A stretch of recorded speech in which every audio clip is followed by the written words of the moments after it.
एक पति अपने दो पत्नी को शॉपिंग कराने ले जाता है, उन्हें उनके पसंद के गहने दिलवाता है और फिर लौटते वक्त उन्हें चलती कार में जिंदा जला देता है। क्या आप यकीन करोगे, उसने अपनी उस पहली पत्नी को भी मौत के घाट उतार दिया जिससे वो सबसे ज्यादा प्यार करता था। और क्यों? सिर्फ इसलिए ताकि पुलिस को उस पर शक न हो।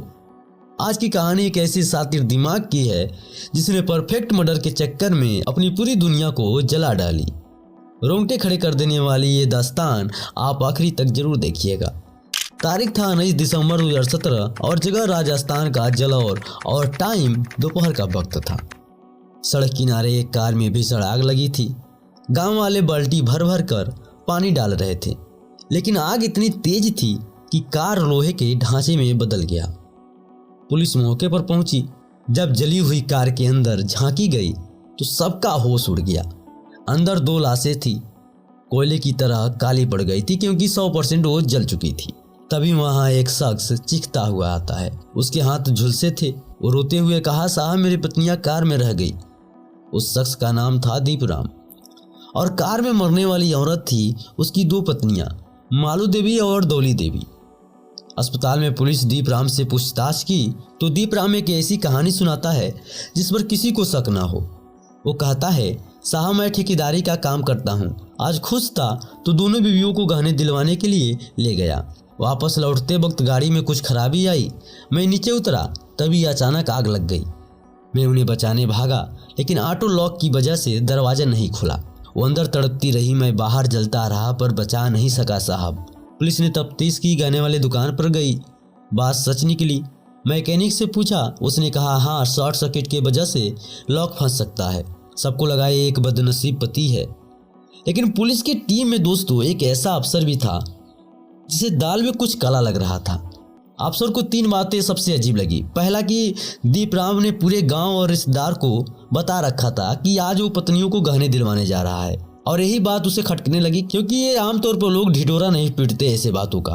और दूसरी बात यह थी कि जहां आग लगी थी वहां न कोई चश्मदीद था न सीसीटीवी कैमरा। और तीसरी सबसे बड़ी बात थी कि सबसे बड़ा सुराग यही मिला, कार के अंदर से पेट्रोल का अंश। कार पेट्रोल से चलती थी, लेकिन केबिन के अंदर पेट्रोल कैसे पहुंचा? पुलिस ने अब दीपराम की कुंडली खंगालनी स्टार्ट कर दी और जो सच सामने आया ना, उसने पुलिस के कान को खड़े कर दिए। पता चला कि दीपराम दूसरी पत्नी से झूठ बोलकर शादी की थी। उसने कहा था कि उसकी पहली पत्नी मर चुकी है। जब सच का पता चला तो घर में कोहराम मच गया। दौली आए दिन झगड़ा करती थी। वो दीपराम के माँ बाप को गालियां देती थी। दीपराम तंग आ चुका था। उसे अपनी पहली पत्नी मालू की याद सताने लगी क्योंकि वो बहुत शांत रहती थी। उसे लगा कि जब तक दौली जिंदा है वो चैन से नहीं जी पाएगा। और 18 दिसंबर की रात दीपराम एक प्लान बनाता है दौली को मार देने का।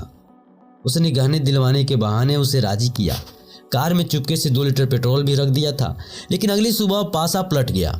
जैसे ही वो दौली को लेकर निकलने लगा, पहली पत्नी मालू देवी भी जिद करने लगी, मुझे भी साथ ले चलो। दीपराम सन्न रह गया। अगर मालू को साथ ले जाता तो मर्डर के चश्मदीद बन जाती, यानी गवाह बन जाती, और अगर नहीं ले जाता तो उसे शक हो जाता। तभी दीपराम के दिमाग में एक शैतानी आइडिया आता है। उसने सोचा, अगर मैं मालू यानी पहली पत्नी को भी साथ जला दूं तो दुनिया को लगेगा कि यह सिर्फ एक हादसा है, क्योंकि सब जानते हैं कि मैं मालू से कितना प्यार करता हूं। उसने दोनों को जौहरी के पास ले जाकर गहने दिलवाए। वापस आते वक्त एक सुनसान जगह पर गाड़ी रोकी। गाड़ी के अंदर और बाहर पेट्रोल छिड़का और लाइटर जला दिया। कार के शीशे काले थे। अंदर से चीखें आती रही पर बाहर किसी को सुनाई नहीं दी। जब आग पूरी तरह भड़क गई तो दीपराम ने नाटक शुरू किया। उसने जानबूझकर अपना हाथ आग में डाला ताकि पुलिस को लगे कि वो बचाने की कोशिश कर रहा था। और जब पुलिस को शक हुआ तो पुलिस अपने अंदाज में पूछताछ शुरू की तो दीपराम टूट गया। उसने अपना गुनाह कबूल कर लिया। अदालत ने उसे अपनी 2 पत्नियों के कत्ल में उम्र कैद की सजा सुनाई। आज वो जेल के सलाखों के पीछे है। परफेक्ट मर्डर की चाहत में उसने उस औरत को भी मार दिया जो उसकी सबसे ज्यादा वफादार थी। दोस्तों, आज की कहानी में इतना ही। उम्मीद है आपको ये वीडियो पसंद आया होगा। जल्द मिलते हैं एक और खौफनाक दास्तान के साथ। तब तक के लिए नमस्कार, जय हिंद।